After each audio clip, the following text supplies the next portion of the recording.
러시아 최초 우주 비행사였던 가가리라는 사람이 이런 말을 했습니다. 내가 아무리 우주를 살펴보아도 거기에 신은 없었다. 근데 가가린보다 조금 늦게 우주를 다녀온 미국의 우주 비행사 존 클랜이라는 사람은 또 이렇게 말했습니다. 내가 보니 우주는 하나님의 영광으로 가득 차 있다. 같은 우주를 보고 왔지만 생각과 판단과 고백이 정반대입니다. 그 이유가 어디에 있겠습니까? 로마서 1장 20절은 이렇게 말씀하고 있습니다. 창세로부터 그의 보이지 아니하는 것들 곧 그의 영원하신 능력과 신성이 그가 만드신 만물에 분명히 보여 알려졌나니 그러므로 그들이 핑계하지 못할지니라. 하나님께서 온 우주 만물을 만들 때 그 속에다가 하나님의 신성과 능력을 다 이렇게 심어 놓으셨다는 것이죠. 그래서 그것을 발견하는 사람은 이것을 하나님이 만드셨다라고 고백을 하는 것이고요. 그것을 발견하지 못하는 사람은 그냥 우연히 만들어진 아름다운 세상이다라고 그렇게 이야기하는 것입니다. 중요한 것은 믿음이라는 것입니다. 믿음이 있는 사람이 믿음의 눈으로 볼 때 온 우주 만물은 하나님의 작품이 되는 것이고, 믿음이 없는 사람들이 육신의 눈으로 가지고 볼 때는 그저 어떻게 생겨난 그냥 아름다운 세상일 수밖에 없는 것입니다. 예수님에 대한 사람들의 생각과 평가도 동일합니다. 예수님이 어떤 분인가? 신앙을 벗어난 대부분의 다 평가들의 공통점은 예수님이 인간이었다는 것입니다. 유대교도 예수님을 신으로 생각하지 않습니다. 유대인들이 예수님을 십자가에 못 박혀 달려 죽게 할 때 그 유대교의 율법의 법은 신성모독죄였습니다. 근데 로마의 정치범으로 십자가에 달려 죽게 한 것이지, 유대교 자체는 예수님이 신성모독죄로 죽어야 마땅한 자였다는 것이죠. 인간이 어떻게 하나님을 아버지라 부를 수 있느냐? 그게 죄가, 죽을 죄가 된 것이지요. 이슬람도 마찬가지로 선지자 정도로 생각하고 있고요. 사회혁명가로 이해하는 부류들도 있고 도덕적 설교가로 생각하는 사람들도 있습니다. 우리 교과서에서는 4대 성인 중에 한 사람으로 이렇게 가르치고 있는 것이죠. 근데 성경은 예수님을 인간으로만 그렇게 이해하는 것을 단호하게 거절하고 있습니다. 우리가 신약 성경을 쭉 읽으면서 예수님 스스로 하신 말씀, 또 예수님을 믿는 사람들이 했던 말, 심지어는 사탄이 했던 말 중에 예수님을 지칭하는, 고백하는 중요한 고백이 한 가지 있는데, 그것은 바로 하나님의 아들입니다. 이 하나님의 아들이라는 고백이 예수님이 신성을 가지고 계신 신이라는 그런 고백이 되는 것입니다. 부활, 승천, 재림, 이런 것들은 인간의 한계를 뛰어넘는 사건입니다. 신만이 하실 수 있는 사건이기 때문에 예수님의 행적의 뒷부분에는 부활, 승천, 재림이 소개가 되어 있는 것이죠. 부활하고 승천하고 재림은 인간에게 해당하는 말이 아닙니다. 신적인 사건이고 신들에게 해당되는 일들이기 때문에 그렇습니다. 역사와 모든 세대의 사람들에게 영향을 미치는 그런 주님, 인간으로서는 할 수 없는 것이죠. 인간은 일정 부분 역사만 살아가는 사람입니다. 그러나 예수님께서는 오고 오는 모든 세대, 가고 가는 모든 세대에 있어서 주님으로 고백되어지는 분인데, 그렇게 존재할 수 있는 분은 신밖에 없는 것입니다. 예수님이 완전한 신이시기에 인간을 구원할 수 있는 자격과 능력을 구비하신 것이고요. 예수님이 완전한 인간이시기 때문에 인간의 죄를 대신 담당하실 수 있었던 것입니다. 믿음이 얼마나 대단하고 중요한 것인지를 알려주는 것입니다. 그래서 우리 신앙에 있어서는 믿음을 그냥 중요하게 생각하죠. 믿음이 있어야 구원을 받는 것입니다. 예수님을 어떤 분으로 생각하느냐, 그냥 4대 성인 중에 한 명으로 생각하고 사회혁명가로 생각하고 도덕적 설교자로 생각하고 예언자 중에 한 명으로 생각하면 구원이 없습니다. 그러나 예수님을 우리를 위해 십자가에 달려 돌아가셔다 다시 살아나신 구세주로 믿는 순간에 우리 운명이 바뀌고 인생이 바뀌고 미래가 바뀌는 것이지요. 믿음이라는 것이 그렇게 대단한 것입니다. 한 사람의 운명을 바꾸는 것이고, 그 사람이 세상을 바라보고 사람을 바라보고 자신을 바라보는 눈을 바꾸는 엄청난 역할을 감당하는 것이 믿음이고, 한시적인 백년 안팎의 인생을 사는 사람들이 영원한 세계에 편입하는 그 중요한 수단이 믿음이라는 것입니다. 믿음이 있을 때 하나님을 창조주로 고백할 수 있고, 믿음이 있을 때 예수님을 그리스도 메시아 구세주로 고백할 수 있는 것입니다. 그런데 성경은 믿음은 모든 사람의 것이 아니다라고 단호하게 이야기합니다. 우리가 보아도 알 수 있듯이 믿음에 대해서 철저히 거부하고 완강하게 거절하고 때로는 심지어 저주하는 그런 사람들까지도 있고 대적하는 사람들도 있는 걸 볼 때 믿음이 모든 사람에게 해당되는 것은 아니라는 것을 알 수 있습니다. 그런데 그 귀하고 필요한 믿음이 우리들에게 있습니다.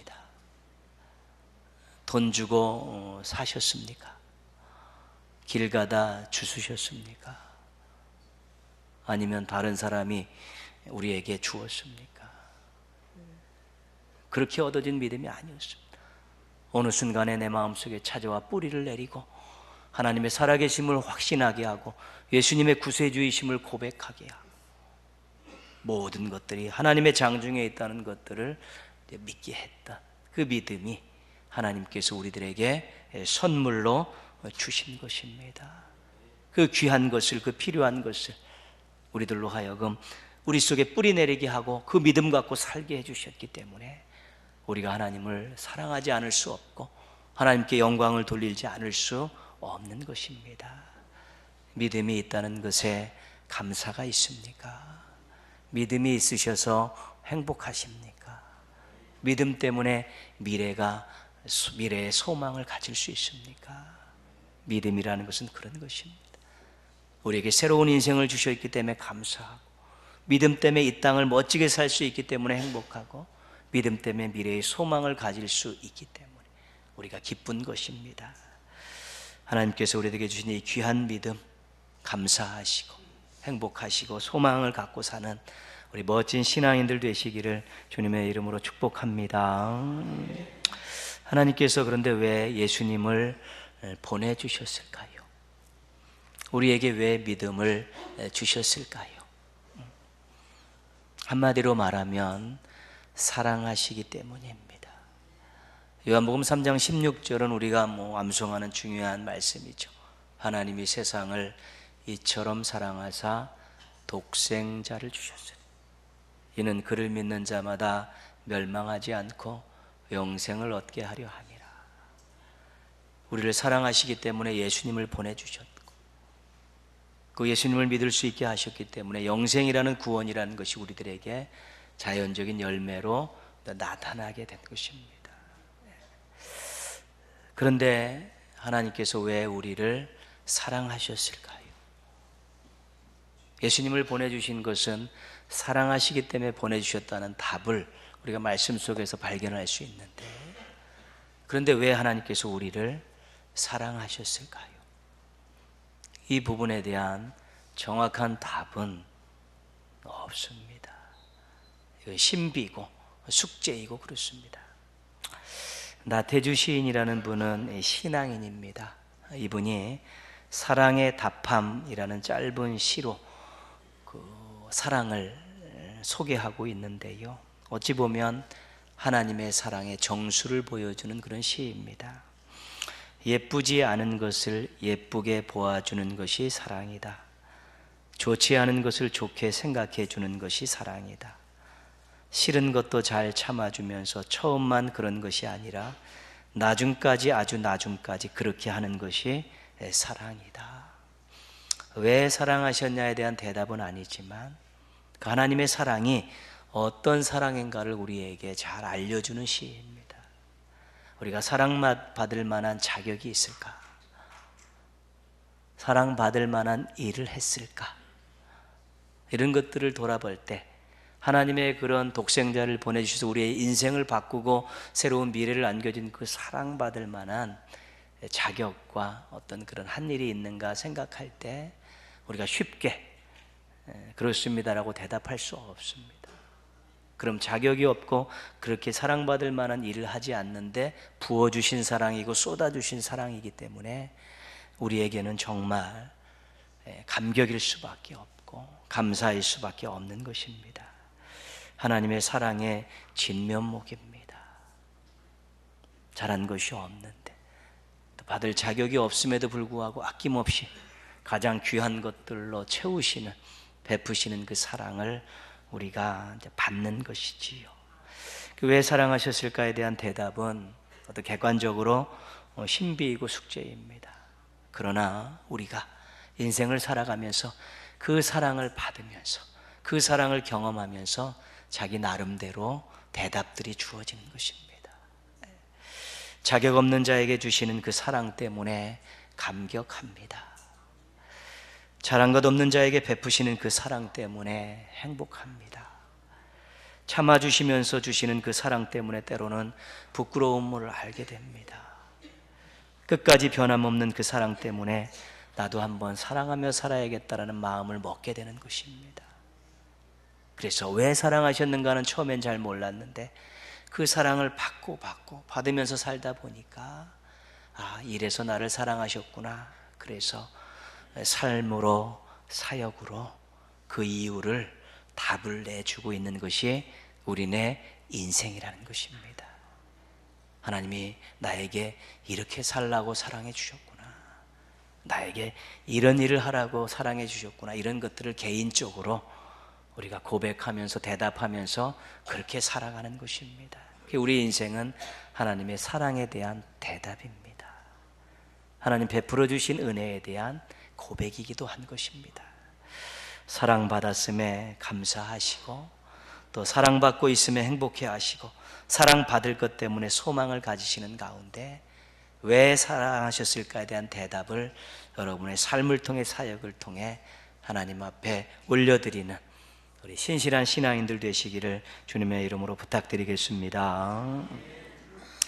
하나님의 사랑의 이유를 찾기가 쉽지는 않습니다. 그러나 하나님의 사랑의 증거는 차고도 넘칩니다. 특별히 그 중에 대표적인 것이 예수님이십니다. 우리는 예수님 속에서 하나님의 사랑을 발견할 수 있습니다. 특별히 예수님의 사역 가운데 우리는 하나님의 사랑을, 거기서 엄청나게 큰 사랑을 발견할 수 있습니다.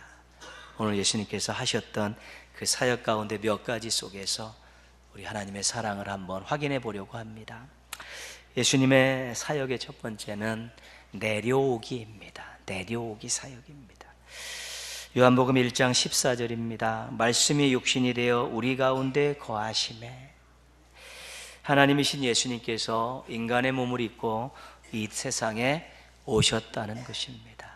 이것을 우리가 교리에서는 성육신 사건이다 그렇게 말합니다. 그리고 우리가 이것을 기념하는 절기가 성탄절기입니다.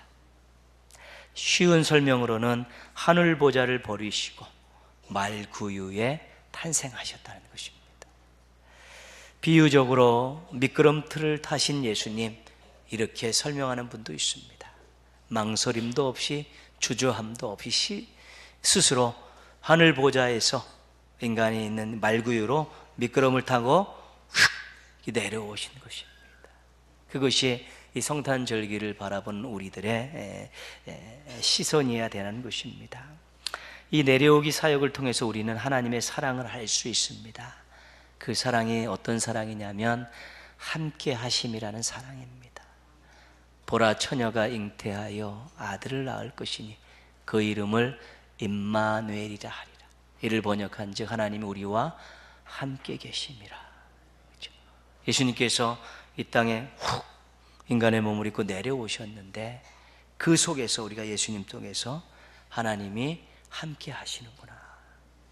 죄인인 우리와 부족한 우리들과 함께 하시는구나. 부족함에도 불구하고 우리를 사랑하시는구나.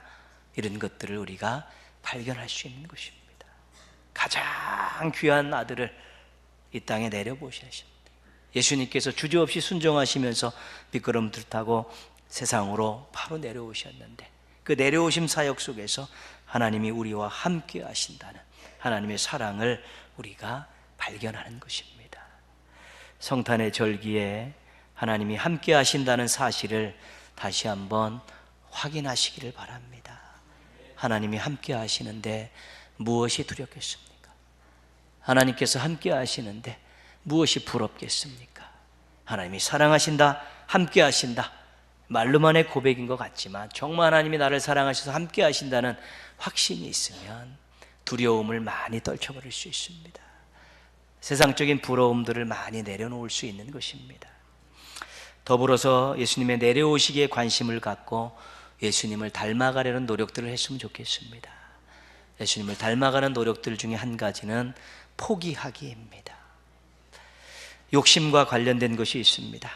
자기만을 위한 자리와 재물과 힘은 포기하는 것이 자신에게 행복한 것입니다. 권리와 관련된 것도 있습니다. 하나님을 위해, 선한 일을 위해, 다른 사람을 위해 자신의 작은 권리들을 또 포기하는 것도 사랑입니다. 예수님은 내려오기를 통해서 하나님의 사랑을 우리에게 보여주셨는데, 우리는 작은 포기를 통해서 우리가 사랑하고 살고 있다는 것을 보여줄 필요가 있는 것입니다. 두 번째 예수님의 사역은 다 주기입니다. 다 주기. 갈라디아서 1장 4절입니다. 이 악한 세대에서 우리를 건지시려고 우리 죄를 대속하기 위하여 자기 몸을 주셨으니, 자기 몸을 주셨다는 것은 생명을 주셨다는 것입니다. 생명을 주셨으면 다 주신 것입니다. 그것보다 귀한 것이 어디 있습니까? 우리가 이 예수님의 다 주기, 이것을 교리에서는 구속이라고 이야기합니다. 당신의 생명을 십자가에 주심을 통해서 우리를 죄에서 구원하신 사건입니다. 이것을 기념하는 절기가 고난의 절기입니다. 쉬운 설명은 죄인들을 구원하기 위해서 예수님께서 십자가에서 죽으셨다는 것입니다. 근데 우리가 예수님의 이 생명을 주시는 다주기 사역 속에서 하나님의 사랑을 발견할 수 있는 것입니다. 우리가 아직 죄인 되었을 때에 그리스도께서 우리를 위하여 죽으심으로 하나님께서 우리에 대한 자기의 사랑을 확증하셨느니라. 로마서 5장 8절입니다.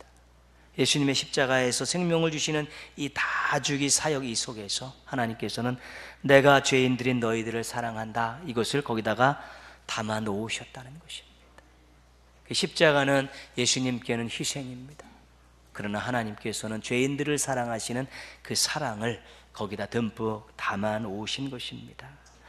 예수님이 다 주심이 우리의 죄를 해결했습니다. 예수님의 다 주심이 우리에게 영원한 생명을 주셨습니다. 예수님의 다 주심이 우리에게 하나님을 아버지라 부를 수 있는 자격을 주셨습니다. 죄를 해결하시려는 것은 하나님께서 죄인들과 관계를 맺으시려 한다는 것입니다. 영생을 주셨다는 것은 하나님께서 그 관계를 계속 유지하시겠다는 것이고요. 자녀 삼아 주셨다는 것은 영원히 사랑하시겠다라는 의지 표명인 것입니다. 우리가 하나님을, 예수님의 다주기, 그 예수님의 십자가 그 사랑을 힘입어서 예수님을 믿고 하나님을 아버지라 부를 때 우리는 하나님을 아버지라 부르는 자녀된 기쁨이 있는데, 하나님께서는 내가 너희를 평생 부모의 마음으로 사랑하며 살겠다라는 의지가 그 속에 가득 들어가 있는 것입니다. 이 성탄의 절기에 하나님과 사랑의 관계를 맺게 되었고 맺고 있다는 이 감격을 회복하셨으면 좋겠습니다. 도저히 있을 수 없는 일입니다. 죄인들이 의로우신 하나님과 관계를 맺는다는 것, 피조물들이 창조주 하나님을 아버지라 부를 수 있는 것, 또 아무런 능력과 조건과 자격도 갖추지 않은 자들이 예수 그리스도의 이름에 힘입어서 하나님께 무엇을 구할 수 있다는 것, 이런 것들은 도저히 있을 수 없는 일인데 하나님은 우리를 사랑하셔서 그렇게 해주신 것입니다. 예수님의 다주기 사역을 통해서 내가 너희가 영원한 관계를 맺고 사랑의 관계를 맺고 살고 싶다라는 의지를 보여주신 것이기 때문에 이 성탄의 절기에 하나님을 아버지라 부를 수 있고 언제든지 기도할 수 있고 언제든지 예배 드릴 수 있다는 이 사실에 대해서 감격을 회복하실 때 성탄의 절기가 여러분의 인생과 신앙에 큰 힘을 실어주는 놀랍고 기억할 만한 절기가 되어질 수 있는 것입니다. 더불어서 다주기에 관심을 갖고 예수님을 본받았으면 좋겠습니다. 그것은 바로 나누기입니다. 나눔입니다. 받은 것을 다른 사람과 나누자는 것이지요. 받은 복, 시간, 건강, 물질 조금씩 나누는 것입니다. 주지 못하는 것은 가진 것이 없어서가 아니라 받은 사랑을 잊어버렸기 때문입니다. 나누지 못하는 것은 가진 것이 없어서가 아니라 사랑이 없기 때문입니다. 우리가 또 다음 주에 또 라면 콘서트도 하지만요, 정말로 작은 것이지만 우리가 또 모아가지고 또 나누는 것이고요, 연말에 우리가 교회가 계속 교회 울타리 바깥으로 우리에게 받은 사랑과 은혜와 복을 계속 나누면서 그것들을 넓혀가려고 노력하는 것은요, 예수님의 다주기를 통해서 우리가 구원받고 예수님의 다주기 속에서 우리가 하나님의 사랑이 얼마나 대단한가를 알았기 때문에 우리가 나누기를 통해서 우리도 하나님의 사랑을 사람들에게 보여주고 세상에 보여주기 위해서 그 일을 하는 것이죠. 하나님의 사랑에 보답하는 길이고 예수님을 닮아가는 길이기 때문에 그렇습니다. 라면 한 봉지 이렇게 흔들고 오지 마시고요, 지금 5+1 아니면 상자 메고 오셔가지고 더 많은 사람들에게 좀 나눌 수 있도록 그렇게 해주셨으면 좋겠습니다. 예수님의 세 번째 사역은 중보기도 하기입니다. 오늘 말씀이 속해 있는 요한복음 17장은 대제사장의 속죄의 기도입니다. 예수님께서 십자가에 달려 돌아가시기 전에 제자들을 통해 복음을 받고 믿음 생활을 시작한 사람들을 위해서 중보기도한 내용입니다. 이 17장 26절로 되어 있는 긴 기도지만 내용은 두 가지입니다. 거룩하게 하옵소서, 하나 되게 하옵소서. 기도 제목 두 가지입니다. 이 제자 무리들을 거룩하게 하시고 하나 되게 하여 주옵시고, 나중에 제자들을 통해 복음을 받고 믿음을 가진 모든 사람들이 하나 되게 하옵소서, 거룩하게 하옵소서. 기도 제목이 그것입니다.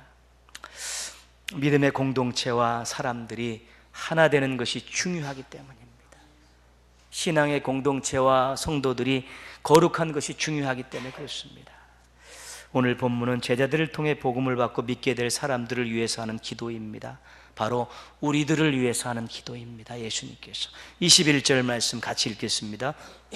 21절입니다.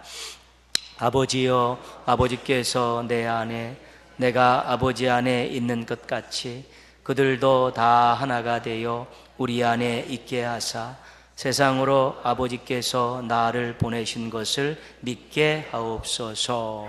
아멘. 중요한 기도는 뭐냐면 하나가 되게 해달라는 것입니다.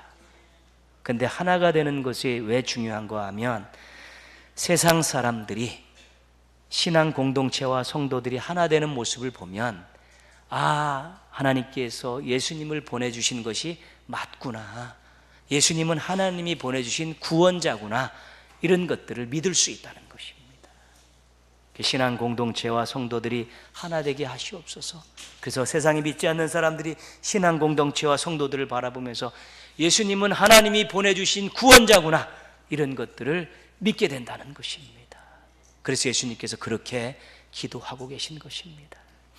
23절 말씀 같이 한번 읽겠습니다. 곧 내가 그들 안에 있고 아버지께서 내 안에 계시어 그들로 온전함을 이루어 하나가 되게 하려 함은 아버지께서 나를 보내신 것과 또 나를 사랑하신 같이 그들도 사랑하신 것을 세상으로 알게 하려 함이로소이다. 아멘. 이것도 기도는 하나 되게 해달라는 기도입니다. 근데 중요한 건 뭐냐면 세상 사람들이 이 믿음의 공동체와 성도들이 하나 되는 모습을 보면 하나님이 정말 저들을 사랑하시는구나, 그런 것을 알게 된다는 것입니다. 그런 것을 알게 하는 것이 중요하다는 것입니다. 이 예수님의 중보 기도의 이 목적은 실은 제자들과 믿음의 공동체가 하나 되고 거룩하는 것인데요, 더 큰 목적은 뭐냐면 세상 사람들이었다는 것입니다. 이들이 하나 될 때 예수님이 구세주라는 것을 믿게 하시고, 이들이 하나 된 모습을 보고 하나님의 사랑받고 있다는 것을 알게 해 주십시오. 그래서 그들 마음에도 나도 예수님 믿고 싶다, 나도 하나님께 사랑받고 싶다, 이런 마음들을 불러일으키게 해달라는 것이 예수님의 중보기도의 핵심 내용이었다는 것입니다. 제자들을 위해 기도하는 것 같고, 믿음의 공동체를 위해 기도하는 것 같고, 구원받은 사람들을 위해서 기도하는 것 같은데, 1차 목표고 최종 목표는 세상 사람들, 믿지 않는 사람들이, 믿음의 공동체와 성도들이 하나 되면서 아름답게 살아가는 그 모습을 보며 예수님은 진짜 하나님이 보내신 구세주다, 나도 믿고 싶다, 하나님이 정말 저들을 사랑하시는구나, 나도 그 사랑 받고 싶다, 그 마음이 생겨나게 하는 것이 예수님 중보기도의 중심 내용이었다는 것입니다. 그래서 우리들도 정말로 예수님의 중보기도 덕분에 우리가 구원받은 것이죠. 예수님은 지금도 우리의 연약함을 위해서 기도하고 계시지 않습니까? 예수님의 중보기도 때문에 살고 있는 것이고, 실은 또 많은 우리 믿음의 우리 성도들, 선배님들의 또 중보기도 때문에 살고 있는 것이니까, 우리들도 예수님을 이 성탄의 절기, 예수님을 닮아가는 하나의 노력들로 기도하자. 나를 위해서도 기도하고 가정을 위해 기도하지만 정말로 교회를 위해, 다른 성도들 위해 어렵고 힘든 삶을 살아가는 사람들, 이 나라와 세상을 위해서, 또 먼 우주의 한 구덩이에서 주님을 모르는 사람들을 위해서 하나님 그들로 하여금 예수님의 정말로 구주이심을 믿게 해주시고 하나님의 사랑받고 싶은 마음이 생겨나도록 그곳에 교회가 세워지게 하시고 하나 되게 하여 주옵시고, 세상에 하나님을 믿고 하나님의 사랑을 간구하는 세상에 오게 해달라는 기도는 우리가 꼭 할 수 있어야 되는 것입니다. 더불어서 우리 교회가, 우리 신앙의 공동체가, 또 우리 성도 한 명 한 명이 정말 세상 사람들로 하여금 믿음을 가질 마음을 갖게 하고 사랑을 받고 싶은 마음이 생겨나도록 우리가 거룩함과 하나됨을 위해서 노력하는 일도 게을르지 말아야 되는 것입니다. 정말로 서로 분열하고 다투는 일은 있어서는 안 되는 것입니다. 이것은 사람들의 구원을 차단하는 일이고 사람들의 사랑을 차단하는 일이기 때문에 어떻게 보면 심각한 죄와 관계된 부분입니다. 성탄의 절기에 내려오기, 다주기, 중보기도 하기를 통해 하나님의 사랑을 증명하신 그 예수님을 다시 한번 가슴에 새기시면서 더 사랑하시고요, 그렇다면 우리들도 예수님을 닮아가기 위해서 포기하기, 나누기, 하나 되기에 우리들도 힘을 쓰면서 예수님의 사랑을 또 이렇게 나눠주고 증언할 수 있으면 우리도 또한 멋진 아름다운 성탄절기를 보낼 수 있게 되는 것입니다. 모쪼록 예수님의 하나님 사랑 증명하신 것을 우리도 삶과 신앙을 가지고 우리 하나님의 사랑을 전하며 살아가는 행복한 신앙인들 되시기를 주님의 이름으로 축원합니다. 아멘.